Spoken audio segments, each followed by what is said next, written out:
Well, good afternoon, everybody. It's 12 past 12 o'clock, so good afternoon for those in the East Coast and good morning to those on the West Coast. My name is Daryl Gay. I'm a partner at the law firm of Aaron Fox Schiff. I'm here joining my co-host, Jay Jamrog. We're going to try our best today to provide you some guidance, information, knowledge, and wisdom regarding the whole idea of AI technology in the workplace. Jay, would you please introduce our guests? Sure. Thanks, Daryl. So we have three really heady kind of panelists today. The first one is John Healy. He's Chief Executive of WUR.Work, Workforce Solutions, Industry Strategy and Business. I first met John when he was head of the future of work at Kelly Services years ago. Very impressed with his thinking about the future. And with his current position, he has been following the trends around a generative AI and AI is where it's going. The second person is Jeff. And Jeff is a senior advisor in future of work at Deloitte, VP of Insights and Impact at Gloat, and adjunct professor at Columbia Business School. And I just met Jeff a few weeks ago, and the amount of information and the following of the future of work with generative AI really impressed me. I think you're going to enjoy it a lot. And the other one, the last one is Adam. And Adam is VP, head of search and staffing, head of search and staffing at LinkedIn for EMEA and Latin America.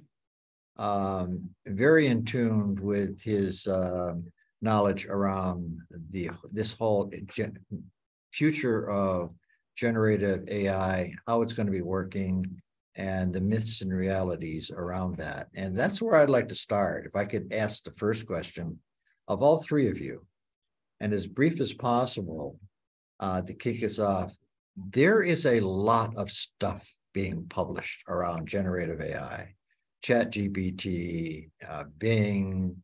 Everybody seems to have some sort of platform now around it. And there's a lot of myths around it.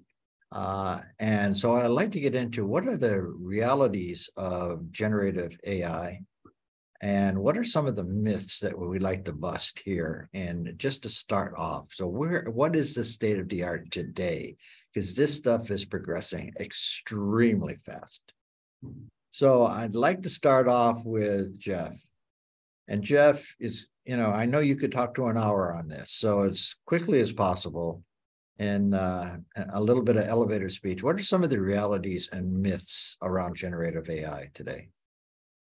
Well, that's a great question. It's really great to be here. I was teaching at MIT last week, and I was reminded of a quote from one of Ernest Hemingway's book, and he has a character who talks about being bankrupt, and he says, how do you go bankrupt? And I think the line is something like gradually and then all of a sudden.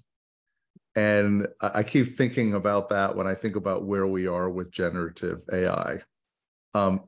We all know it's only been about 6 months since ChatGPT 3.5 and now 4 that it has really burst onto the scene. And I think for many of us, it has amazed us with what its powers appear to be. So it has happened very quickly. I think sort of one of the number one challenges right now, Jay, is, and Daryl, is just trying to get our minds around what is generative AI.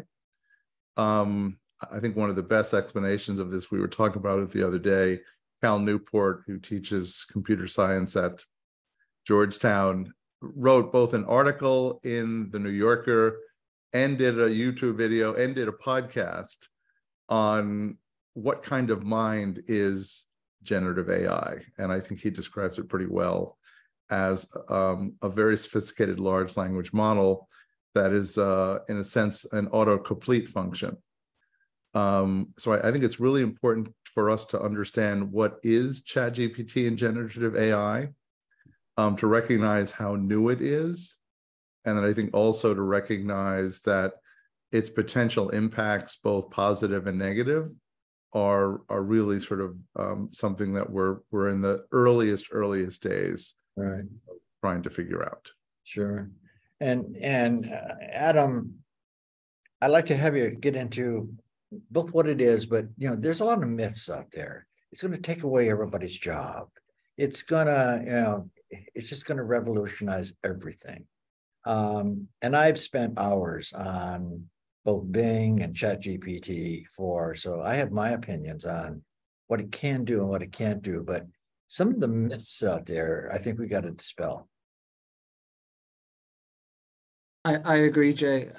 I think I'd like to sort of level set that we're all learning. So I think, no one's really formed the full opinion yet. And, Jay, you mentioned that you've been spending many hours, and from previous conversations, I know that's been extensive. And, effectively we're learning to see what's possible. And I think where that plays, and I would talk specifically around like talent and the workforce. Okay. I think we do have to caveat, and Jeff, I really agree, I think we have to, and I've been trying to learn this as well, is that, we're in a hype cycle at the moment, and we're in a hype cycle around, the whole ChatGPT thing, but actually AI is not new, but ChatGPT is, and I think there are many other versions of generative AI. So we need to keep that in perspective, that we're hyping over effectively a product as opposed to, a movement. I think, and I talk a lot about this, and maybe it's the belief system I'm telling myself here, Jay, is that, for many years there's been a lot of conversation around, human versus robot. And, I'll sort of go around the houses a bit on this. And actually, I've spoken to a number of people, and actually when you sort of get into the subject, it's, technology is going to play a massive role, whether that's generative AI or others, in effectively optimization and efficiency and automation, which is really required. And actually, we're going to have many choices in our lives of the things that we don't want to do, and things that are repetitive can be automated. But also, there's, and I'm an optimist, I think there's huge excitement around the potential of where that leaves us time to focus on. And, certainly my world in the whole talent space, it really unlocks the potential of humans. So I would challenge those that, say that it's human versus robot. It's actually probably a race of human and machine versus human. And what I mean by that is humans that have data literacy and the ability to be tech savvy and embrace enabling technology such as generative AI will have a competitive edge versus humans. And we can get onto the whole skill shift in a little while. Yeah, we will. Jeff, what do you want to chime in? I know you're a futurist, and I am too. And thinking about the future, it takes a lot of creativity. You can look at the trends. It's easy to see trends, but we know the trends never really pan out. There's always counter trends. There's other things that play into the impact that a trend will have. So as a futurist, I don't want you to talk really about the future right now, but what limitations does generative AI have for like a professional like ours who uses a lot of creativity? Do you want me to address that, or do you want John? I'm sorry, I was looking at John. I'm sorry. No, I thought you were, and I was looking at the John squares. Too, please go ahead. John was thinking this question is for me. Go ahead, Mike. Yes, I think it's a fun one, and it's with COVID, we saw an accelerant on a lot of the ways that work was getting done inside organizations, what could be done remotely, what could not be done remotely, how we organized and structured things. So all that started happening. I think what's jumping out to me in a lot of this generative AI, and particularly the chat-based products, is that they've hit a breakthrough moment in that they're easy to use. There's natural language for them. So I can ask things. Many of us have gotten comfortable, whether it's Alexa or Siri or whatever that little voice activated item is in your life, that you're able to tell it what to do and you get some action. Well, now it's just as simple to use some of the tools that are out there. And I think that's what's accelerating some of these pieces and creating the hype cycle that Adam referenced, is that all of a sudden, now I'm thinking about everything that could happen. And with that comes oh, there's a lot of good that could happen. And oh, of course, there's bad that could happen. And we've all seen that with technology that it's emerged. So I think what we're going through is that phase of we need to experiment. We need to play. We need to try things out. We need to see what's there. We need to be a little bit skeptical of some of the things that are out there. Someone sent a group that I've gotten active in, and 1,800 generative AI tools that are out there right now. And it's like, okay, I don't need 1,800 tools in my life. I need a couple that are going to make things efficient, but I got to be willing to go out and try some things. Yeah. And I think right now, more than anything, Jay, we're in that stage where we need to just experiment a little bit. We need to try some things and see what happens, and go in with an open mind to explore the possibilities, and recognize that they're going to be used for good and for bad. Yeah, good. Yeah, it's good response there. Daryl, go ahead. Jeff, so question. Are we talking about something that's going to be affecting the workplace 20, 30 years from now, or something that companies should be really cognizant of right now? Now. That's you. I think you were talking. What I'm talking about really is the transition degree that Jay raised the question earlier about employees being afraid of their jobs. All right. So to the degree we're looking at, and I'm going to break this into 4 categories: blue collar, technical, professionals. Is this a reality that companies should be really paying attention and thinking about how they're going to revisit their operations now? Or is it something where companies, well, we'll let this refine. It's in formative state, as you guys said, and it'll develop, and I don't have to worry about this right now. 5 years from now, I'll get someone to start looking at this. How should companies be looking at this? So is that to the, who do you want to? Jeff can answer the question. That's why I Jeff, much. okay, go ahead, Jeff. So I think it's now. And the reason I think it's now is, I think I gave a talk 5 or 6 years ago, and it was at a shared services and outsourcing conference, actually at Deloitte University when I was a partner at Deloitte. And one of the things I was talking about was that in the next few years, we need to be redesigning every job and all work, so that we are thinking about how we are working next to and with smart machines, robots, and robotic process automation. And we're doing that. And it actually takes time to both redesign jobs and work. It takes time to develop skills. The World Economic Forum report on jobs for the future just came out. The statistic, and we'll come back to this, I'm sure as well, Adam mentioned it as a topic, is that 44%, I think it's like 44% of the workforce will need to significantly reskill, or everybody will need to reskill 44% of their capabilities. But there's a half will need to be upskilled and reskilled. 44% will have to look at. Yeah, there's a couple different really alarming data points in that. Yeah, but they're big ones, right? And a significant part of this is how we're going to be working, again, next to and with smart machines. I could not agree more with Adam's earlier comment. I actually have been discussing this with people for the last few years. Is the human relation with technology an automation substitution phenomenon, or is it an augmentation collaboration phenomenon? And I think we like to think of it as an augmentation and a collaboration phenomenon, Daryl, but in order for that to happen, we need to be deliberately experimenting, but redesigning and re-architecting work and jobs. It's not going to happen by itself. Simply by picking one of those 1,800 tools off the shelf will not help us redesign the work. And I think the other piece, and I'll add this, John, to your comment about experimentation, if we need to be focusing on this now, which I think we do, is to be thinking about what we want to accomplish. What are the boundaries and the guidelines that we want to put on? How do we want it to impact employment in organizations and companies and private sector organizations and government agencies? To what end do we want to be implementing and redesigning work using generative AI? And what impact do we want it to have on the nature of workforce and jobs? It's not just where the trends are taking us, it's where we want to take the trends. Right. And I'll mention one of the things as we're starting the discussion today.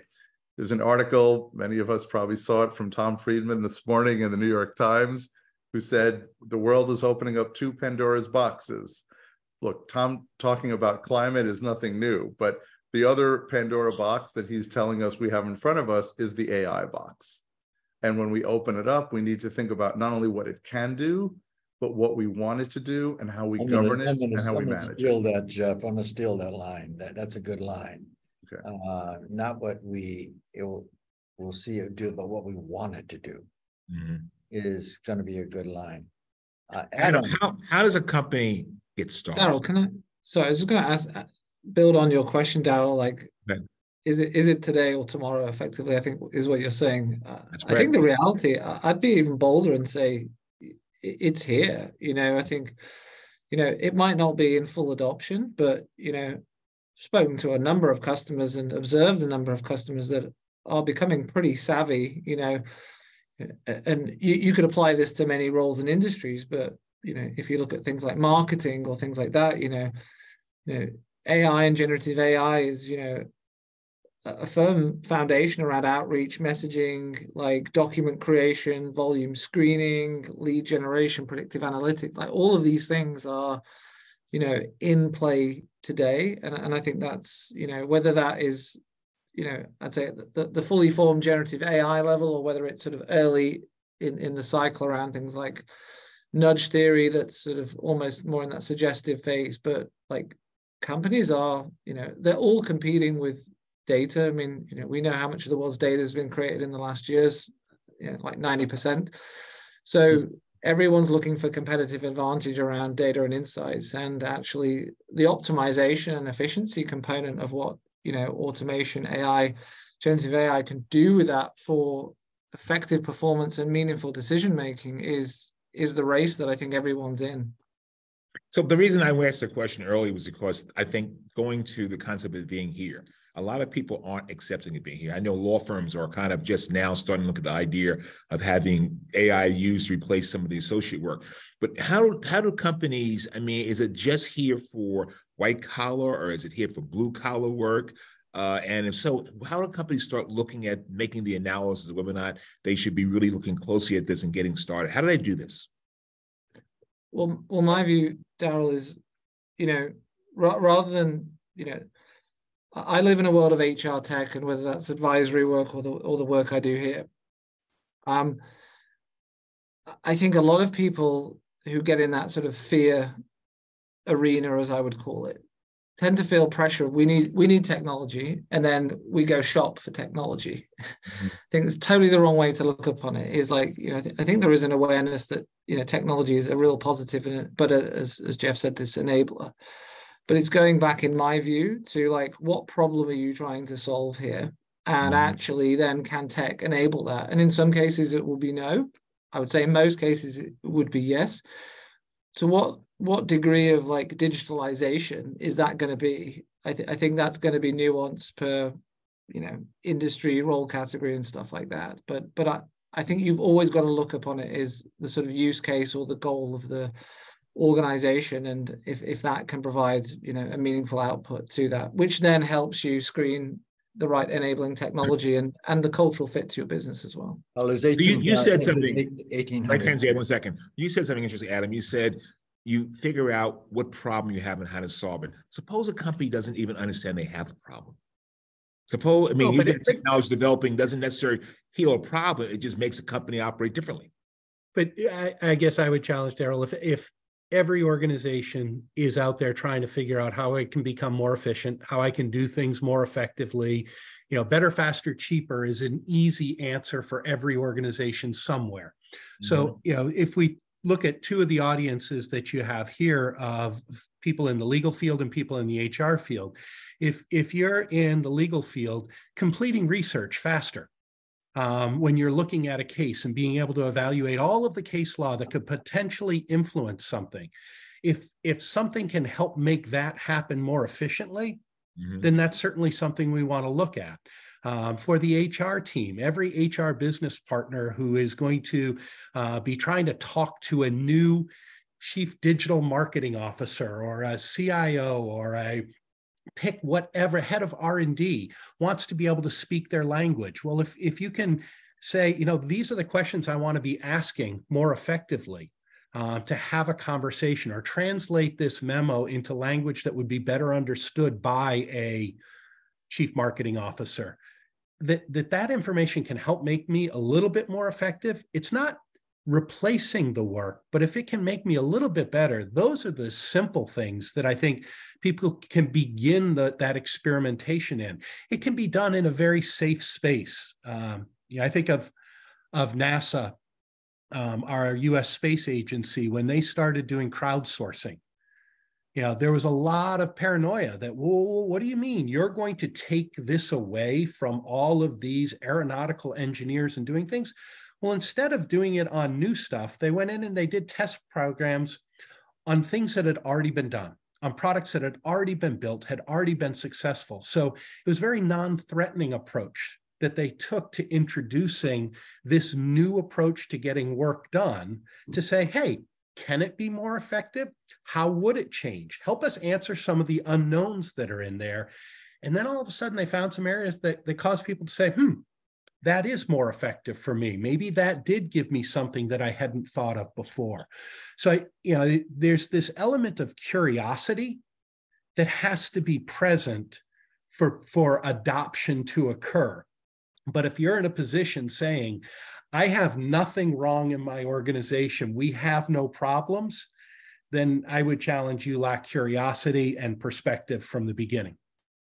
John, on that point though, if you think about like the HR space, great, and goes back to Daryl's question, like what if they don't know? Well, I haven't met an organization yet that doesn't want to become more inclusive and more diverse. So a great example is, it's not just about reward, it's sometimes about mitigation of risk. Like, how do you eliminate bias in your outreach and your communications and how you show up? Like, you're going to have enabling technology that says, like, you need to, suggestively, if you change that sentence, you will be more inclusive and you will have, engagement with this X wider talent pool, which is data driven. So I think there are obviously individual company goals that are quite specific, but there are some very, very important, I would say, talent trends and working trends that actually are universal as well. Adam, you raise an interesting question. When you go to the idea of using it for diversity, there's a lot of concern across the country that the technology will create sometimes perpetuation of the same problems going on. How does a company, there's certain states like New York that's requiring now employees, if we use AI technology, to have that technology validated. What are your thoughts about that? Is there a way to do this? Is technology advancing this way, or is it really going to require everybody to have to validate the technology before they use it? Or have we have a question saying that they're concerned that they've been reading, but it's going to make things less inclusive. Well, the thing I've been hearing about a lot right now is creating an AI audit system to audit the AI. Yeah, and but even that system is being created by someone who's developing the whole program. They were perpetuating it could be an outside third party that will develop the audit. So we know that humans are going to program the AI, right? That humans are building out the algorithms. But let's also recognize the other thing that the humans have done. They've created the bias that we're trying to fix right now. Mm-hmm. So we're afraid that the technology, certainly if we have a human who has bias create the algorithm and we don't audit that at all, then we are going to accelerate the bias that is already there. Exactly. But what we have is an opportunity to have the algorithms created and looked at in a different way to see where is bias being created. So we can't go into it blindly. It's kind of like, I remember when machine learning was first coming out, you had all these students come rushing to you saying, I've created the perfect algorithm for whatever it was. And then you asked them how much data it had been trained on. Well, none. Okay, that's a problem. The machine requires lots and lots of data to go through it to get smarter and to make things better. We're in that same mode right now that we need to understand and be honest with ourselves about what bias do we already have within our organizations and within our policies that we're trying to eliminate. Back to what are we trying to solve for? And so Daryl, go ahead, Jeff. Yeah, Gerald and Jerry, I was gonna add two observations to two threads of the discussion that we're having today. One is the question we were talking about a minute or two ago, which is what problems are we trying to solve? I've been studying the future of work literally under that rubric for about 10 years. So starting about 2012, 2013. And one of the questions that we ask, I wrote some pieces in Sloan Management Review a couple of years ago, which was, what are the goal of future of work initiatives? And I would put AI and generative AI under the rubric of a future of work initiative. And building on what John said, there were three things that we think companies and organizations are trying to do. They're trying to manage cost and be more productive and efficient. They're trying to create new value. They're trying to innovate, create new products, services, ways of doing business, create new customer categories. I mean, that's probably the most dynamic way that businesses create value. And they're also trying to have impact and create meaning in non-financial areas. Like, and we've mentioned them, diversity and inclusion, impact on the community, impact on the climate, how effectively we use water, our carbon footprint, right? These are all things that we're trying to look at. And we're looking at it from the perspective of the company, the perspective of the entire workforce, the perspective of customers in the community. I think it's valuable when we're in this experimentation phase, as we've been discussing today, to think about what questions we're trying to solve. Are they cost, value, or meaning questions? Is it about the value to the company, the value to the workforce, the value to the customer, the value to the community? And how do we put that together? And then the other piece that we were talking about, it goes to the responsibility piece, the Pandora's box that Tom Friedman was reminding us of, is if you're in the business of using AI, and I work with a startup, Gloat, where we develop software for skills and talent marketplaces. We're audited by one of the leading global auditors in the world. Everybody knows who our auditor is. I mean, it's a well-known brand. I'm not going to say who they are, but it's somebody you would recognize. A year ago, we joined the World Economics Forum working group on governing, I want to get the name right, it was Shaping the Future for Technology, looking at governance of AI and machine learning. So I think as we're in this experimentation phase, as we're looking at using different solutions, we should be asking the questions, right? Are we auditing? Is there an audit? Is there a review of what we're doing? Are we working to shape what's happening with generative AI, both in our own organization and more broadly? So it's part of that experimentation, John. I mean, part of it is let's all get our hands dirty, let's roll up our sleeves, but let's also roll up our sleeves on the accountability question and the shaping the regulations question. And those are very big topics right now. So the question I want to go to next is around jobs and jobs in the future and relating fears and how we're going to approach jobs of the future. Given that it is a trend, it is going to impact. We don't all know what the impacts are. Yes, we're trying to solve problems. But one of the things that John Boudreau is a very good friend of mine. He wrote the book, Work Without Jobs. We've had him on our podcast.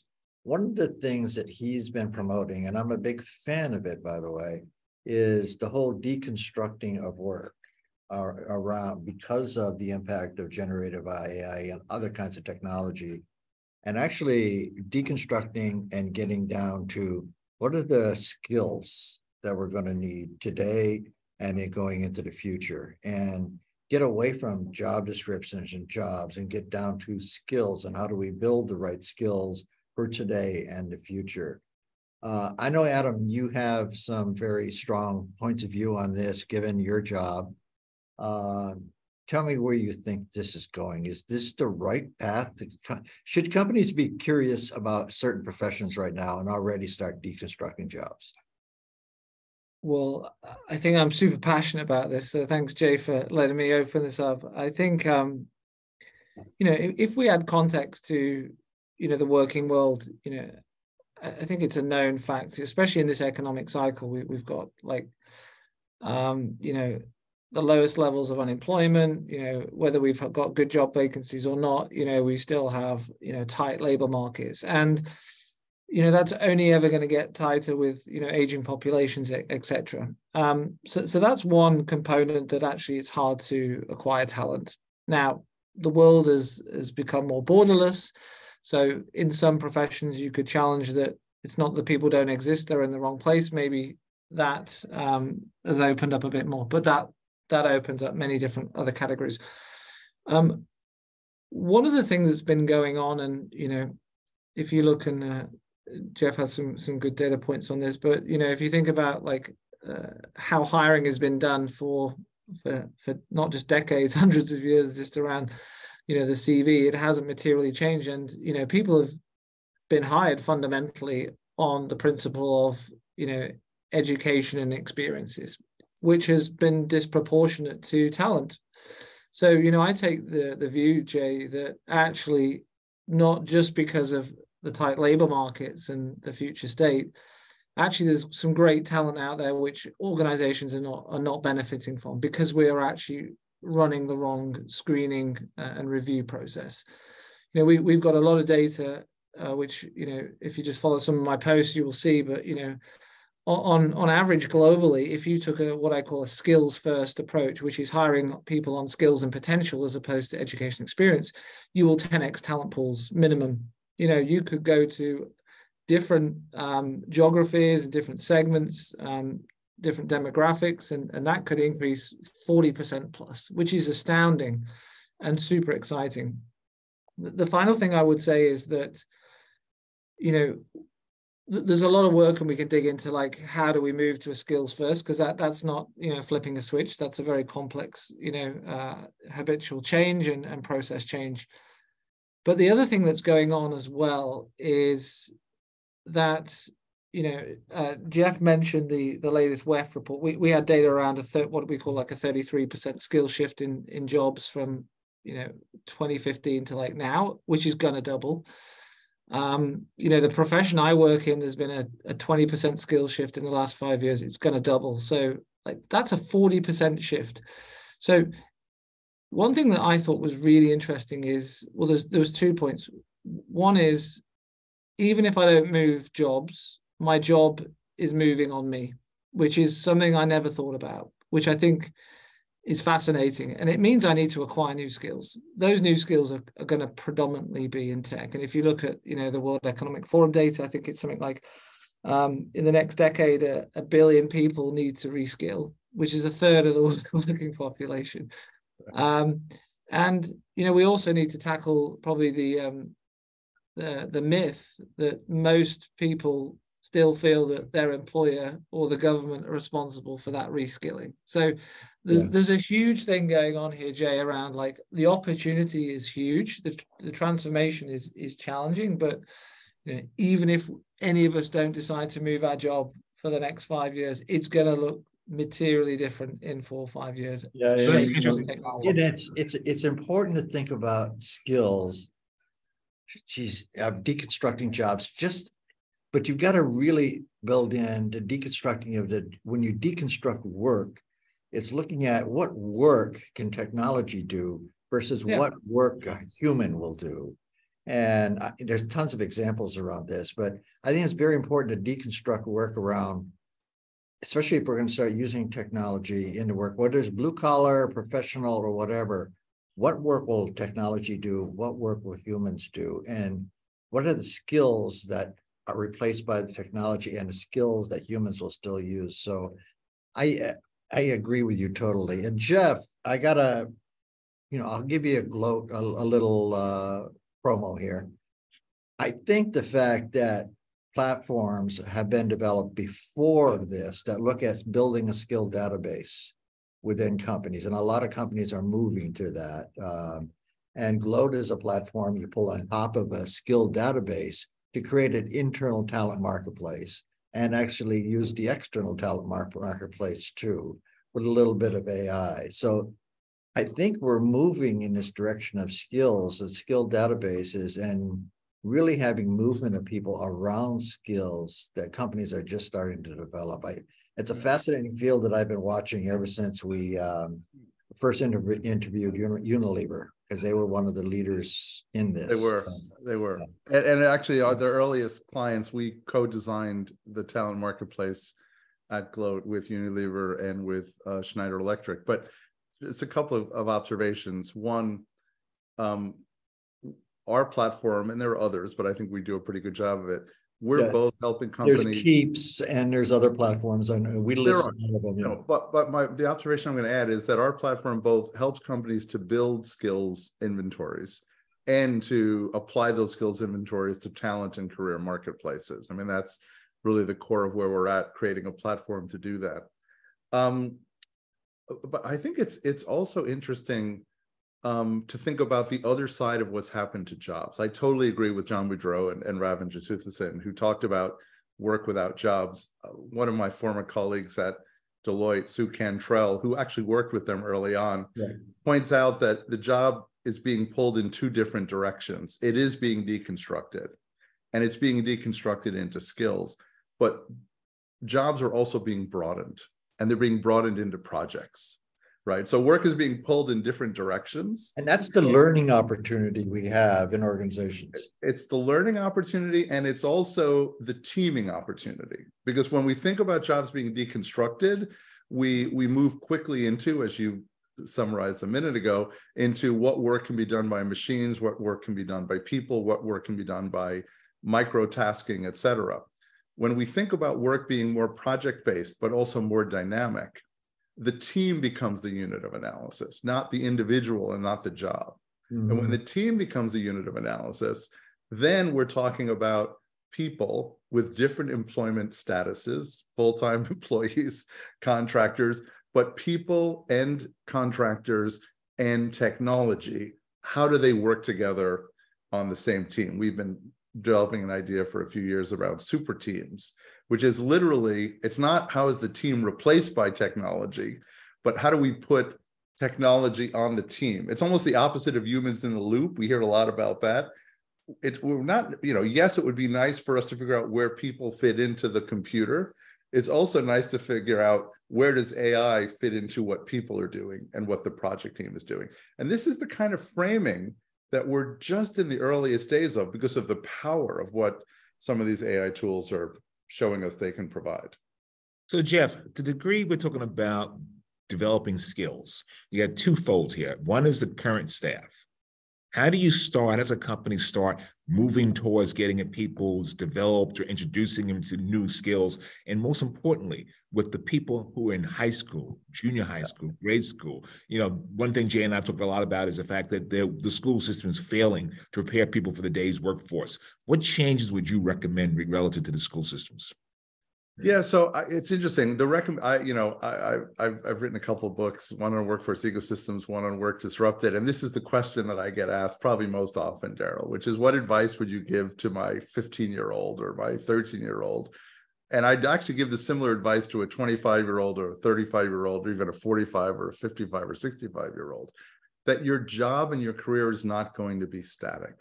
Mm-hmm. If you were to, I have a cartoon in one of my first book, where it's a father, me talking to one of my daughters. I have two daughters. And the typical conversation you have with a young teenager is, what do you want to do when you grow up?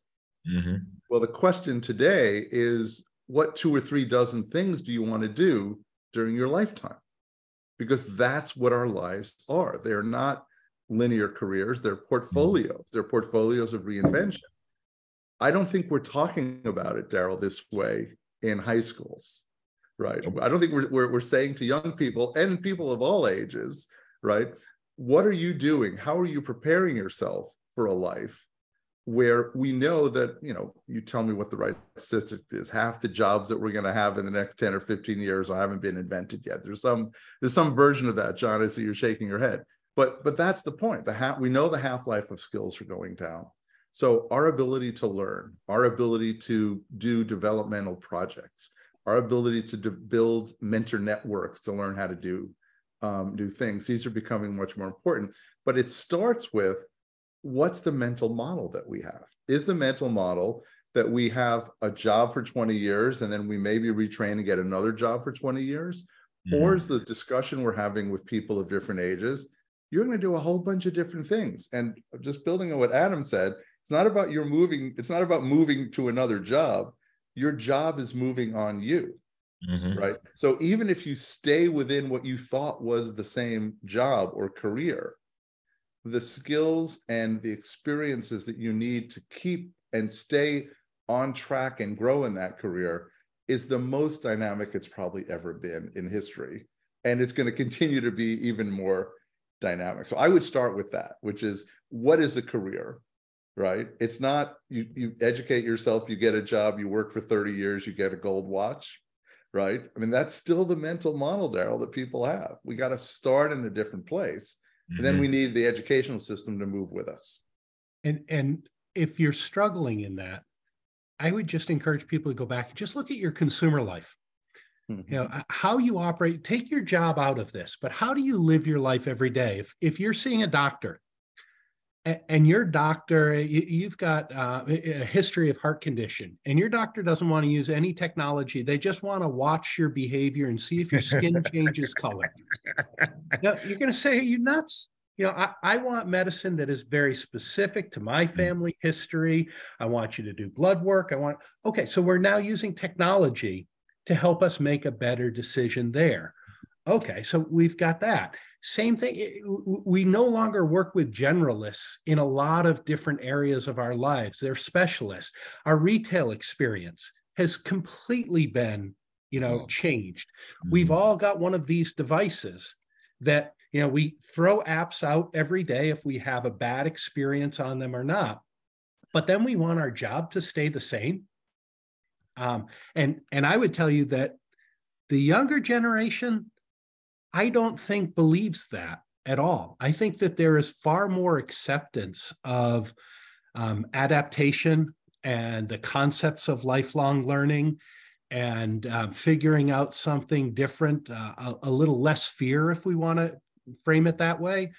I think it's your middle management and your senior management is where we have obstacles. Especially senior management, yeah.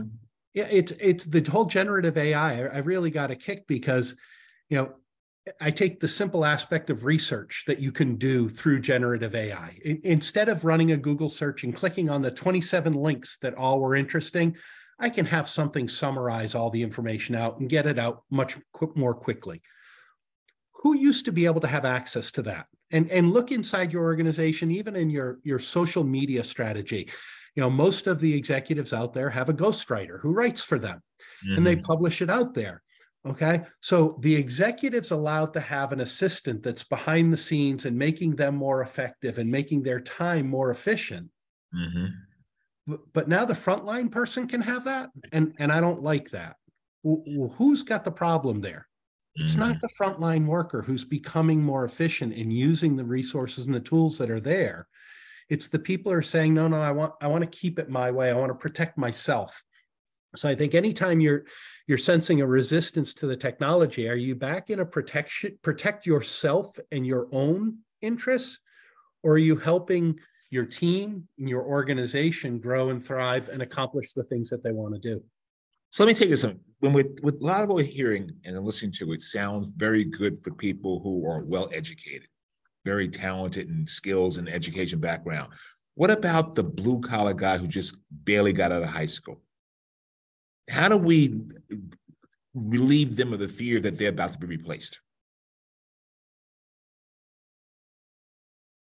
I think, Daryl, that I was sort of going to jump on the back of what Jeff said, is that, I think the conversation here is starting around, the shift from education experiences where people, as you were alluding to, are disproportionately affected and may not enter the workforce, into that sort of assessment on skills.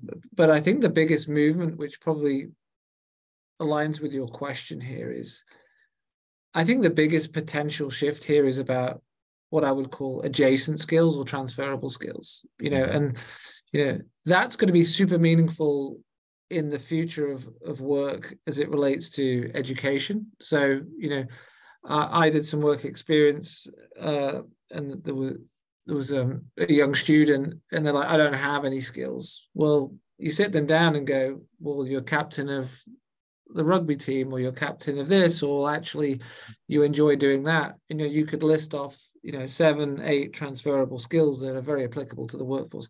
And I think it's exactly the same in blue collar. But I think, and maybe Jeff's organization is sort of focused on this, is like, I think there's a sort of entry point or point of arrival, which is, okay, we do need to move to more uniform skills taxonomy.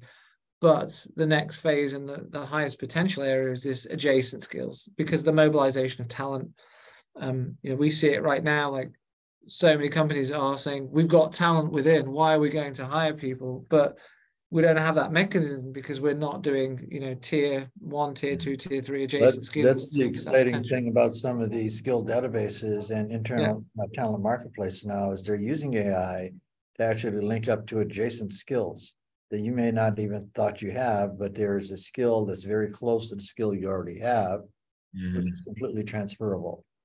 And that's happening already. But Jay, there's another example. So just on that example, as it relates, to things like platforms, like, when you're completing a profile, for example, it relies on often your ability to put that information. But if like the 5 of us are connected, AI will be able to look at the fact that actually Daryl, we've got similar patterns of experience, but Daryl's listed 3 other skills that I don't have. So maybe it's going to just appoint me that skill. So to your point around like how it's going to basically bring our potential to the surface, that's where it's super exciting. And also the half-life of skills. Jay, let me add 2 points here. So one, some of the things we've been talking about, these skills platforms, Gloat does this, others do as well. We help employees and managers infer the skills that people have, right? So we'll help you find skills, we'll suggest them, you can confirm them. I think the other piece about adjacency, and I think we've touched on it, Adam, you used the expression earlier, you talked about skills and potential. There's another word I'd like to add to the discussion. I know we started talking about generative AI, the impact on the workforce, but the other idea to add here is that the workforce and the skills of the workforce is not a mechanistic question. One of the things that we look at, we certainly look at it at Gloat, but I think it's fundamental to this question, is in addition to what skills you have and what adjacent skills you can go to, what are your aspirations? What do you actually want to do, right? And I think one of the things that we're seeing, in addition to asking people about their aspirations and saying, if this is what you aspire to do, you're in this part of the company, here are opportunities in another part of the company. You've said, I want to go from the sales division to the procurement division because I want to be involved in sort of green procurement and sustainability questions. How can I actually get there, right? And what are the different ways that I can fill my aspirations? The other side of it from the business is we need people to go into emerging priority jobs and careers. How can we let the people know who work for us that this is where the jobs are going? I mean, one of the expressions I hear from leaders all around the world is, can you help us understand what are our sunset jobs and skills and what are our sunrise jobs and skills? Because we want to move people who know our company and know our culture from expiring, if you will, skills and jobs to aspiring and growing skills and jobs. And that's really where a lot of the action comes in. And part of that is this team question about technology. As Adam mentioned before, in HR tech, we're using the technology to help us to upskill and reskill and increase mobility. But we're also looking at how we integrate into the work different technologies at the same time. There's a lot going on here. So we're just trying to put it into some buckets. And John, with that, what you're also getting is the technology is helping us figure out those adjacencies and those aspirations and start drawing some patterns. So if I'm a blue collar worker, one of the things that I'm really struggling with is what's the quid pro quo? You tell me I need to go get some training. So the question I'm looking for is, if I take this class, what opportunities is it going to yield for me? So if I add this skill, what's going to be there? And so I think that's one of the areas that, the technology will help us at least see historical patterns. 75% of the people who have gone on to develop this skill or to master this skill have been able to move from your role to this role, whatever that may be. But I think we need to get a whole lot tighter in recognizing the importance of that quid pro quo, because in many ways it's gotten lost. It's very clear in some professions, in education and in healthcare in particular, it's very clear. But if you go pick up Python on YouTube or at Caltech or at MIT or at the local community college, there's really a gap in understanding, is one better than the other there. So I think, if you're a welder today, there's an awful lot of opportunity. Where else might it be other than the manufacturing facility that's going away from the location where I'm in today? Or what jobs are coming back to this community? And if I can find that more easily, which is what I think the AI will do for us, then maybe I'm in a better position and I'm beginning to find that quid pro quo. Should companies identify somebody responsible for, I think Dr. Rich's question to Adam, sort of the future of work, developing this whole analysis of, moving people from spot A to spot B, identifying the skills? Is that something, we have chief technology officers, chief compliance officer, chief marketing officer. Do we need a chief future work officer?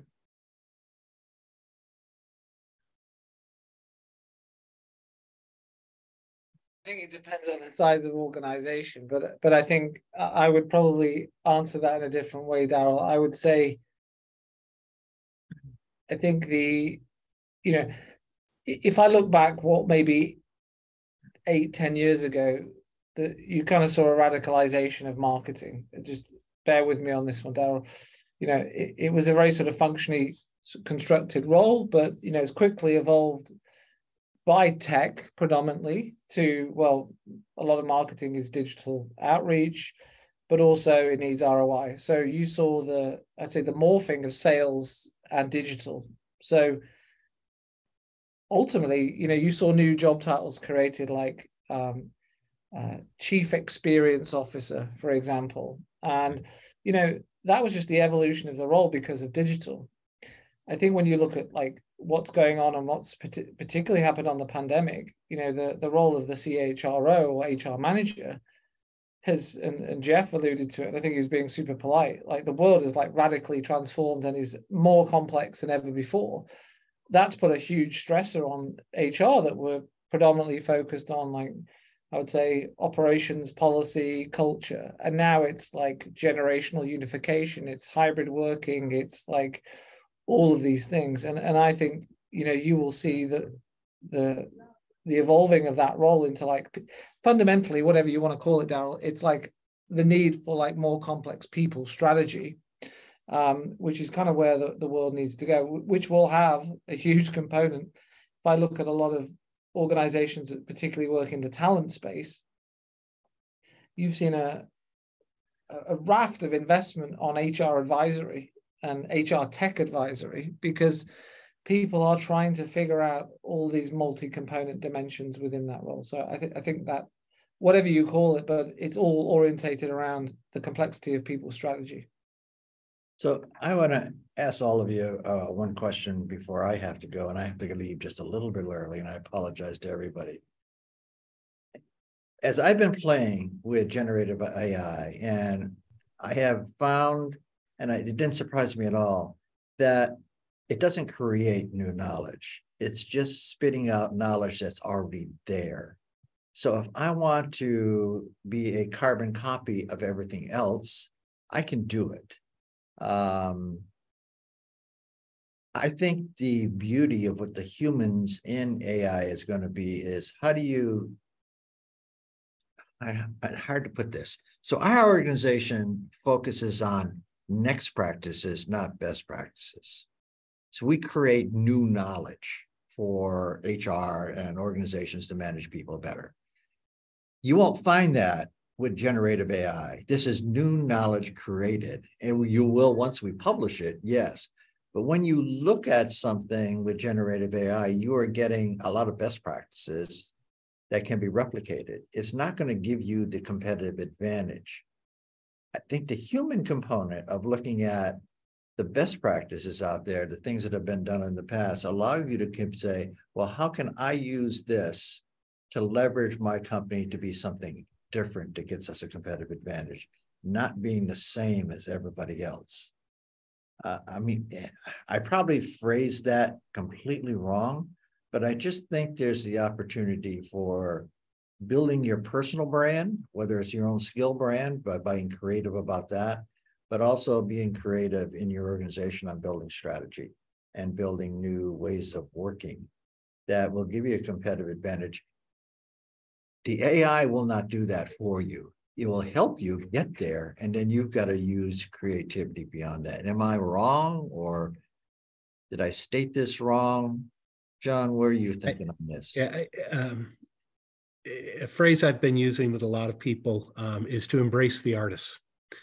As I stepped away from corporate life and went out into the market to look at things differently, I took some time to just study people who saw the world in a different way. And usually when you look at art, what you're seeing is people who have found a different way to show something to the world. They've captured their imagination or their thoughts or their ideas, and they've put it out to people, often in a way that maybe is controversial or is unorthodox or captures, causes me to think differently. And that's the intent of art, is to cause people to think. And I think that's the real opportunity I'm seeing in the market right now, is to look for who are the artists that are creating something new, and to recognize it's going to force me to be a little bit uncomfortable sometimes. And that's okay. But if all I want is comfort, then be a fast follower. Use the AI to give you the best practice that's been proven and follow, but be able to capture it a little quicker. But if you want to find the next practice, you've got to search out the artists in the world. You've got to see the people. And then you've also got to be willing to recognize there's going to be a little bit of failure in there too. Because not every next practice is a success. Not every artist, not everyone who threw a bucket of paint on a canvas is a Kandinsky, and suddenly we got something great out there. So be open to the different ideas that are out there, and know where you are. Know what you want to achieve. Again, if I just want to be with the herd and follow, be a good follower, but do that faster. Don't become a laggard because you missed the pace. So I'm going to let Daryl wrap this up. I have to apologize. I have to leave to get mic'd up to be a keynote at Daryl's conference, as a matter of fact. So Daryl will be wrapping it up for you, but I think we could have a follow-on meeting with this group, just talking about where we're going to go in the future. And I would love to schedule something 3 or 4 months down the road where we're seeing a little more, because this stuff is happening so fast. 3 or 4 months down the road, it's going to be a different conversation, I think. So, Daryl, wrap it up. We do. Jeff, we all have been talking about the necessity of moving towards AI. It seems like we're saying it's a freight train coming down the road. Get ready. Here's a question I want to put for you guys. And I think to wrap this session up, what are the pitfalls? I mean, we hear about hallucinations, the concept that you can put, as a lawyer, I can put a request into a program and get a brilliant brief that'll have great case citations, half of which will be phony. So what are the other pitfalls that companies need to be aware of as they think about using AI? Yeah. So I'll summarize this really interesting, but in some ways challenging discussion this way. I think Andy Grove said many years ago that only the paranoid survive, or I think paranoia is very important to survival. My personal and professional view is that what is happening now, this crest of AI, in particular generative AI, is potentially extremely disruptive. And it's not a question of deciding whether we want to be optimists or pessimists about it. But it's a question of how we want to look at it as individuals. How do we think about our own careers? How are we going to reskill? How are we going to organize our lives? How do we think about it as business leaders? And how do we think about it from a community perspective? I don't think that AI is going to regulate itself. I'm not necessarily in favor of a tremendous amount of regulation, but I think we need to be deliberate about how this is going to happen. If we look at, and others have said this in the last few months, what happened as we rolled out social media over the last 12 or 15 years, it has been largely unregulated. Again, I'm not arguing for a specific kind of regulation, and it's effectively regulated by the behavior of the major tech players in the field. The last thing I'll say is, and you asked a couple of times, Daryl, what about the blue collar worker? What about the white collar worker?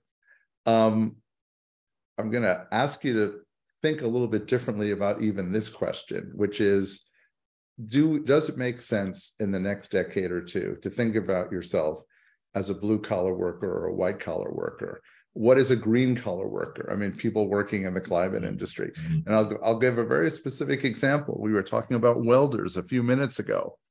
You know, a welder is not only a person, a man or a woman who understands how to use welding technology, but how do you use welding technology and how do you read digital blueprints on a cell phone or on a HoloLens when you're up 100 feet in the air on a windmill that's being installed, right? So that even the notion that a job is a blue collar job or a white collar job, I mean, this is what Adam said a few minutes ago. The jobs are moving on us, right? How do we categorize them? And how do we build our skills in order to move into them? But we need a certain amount of paranoia. This is not just going to unfold on its own. And, you know, I'll use the expression, it's a little bit of a call to arms to think about not only what's going to happen, but what do we want to happen at different levels. Adam, John, you want to add to this? Go ahead, Adam. No, over to you. I'll throw two, and then to the paranoia point. One, recognize that because something is well written and grammatically correct, it does not mean it's the truth. That's a laziness that we need to avoid in our own behavior. So that would be one pitfall to watch for. And the other is about the responsibility and the accountability. Whether it's getting involved with the World Economic Forum, or if you're a smaller organization, get involved in the trade organization that represents your industry and declare a set of principles for how we should be behaving. Be part of that group that actually makes a statement of how we're going to do this responsibly, so that you can hold yourself accountable. You can hold your organization, you can hold your peers accountable, and you can stand out in a different way because of doing that at the beginning. We know this is coming, and we all have to take some responsibility. Well, gentlemen, I want to thank you guys. We're past the 1 o'clock hour. Thank you very much for a great presentation and great informed. I want to thank the audience for listening to us and wish you guys a great day. Thanks all. Thank you. Bye-bye.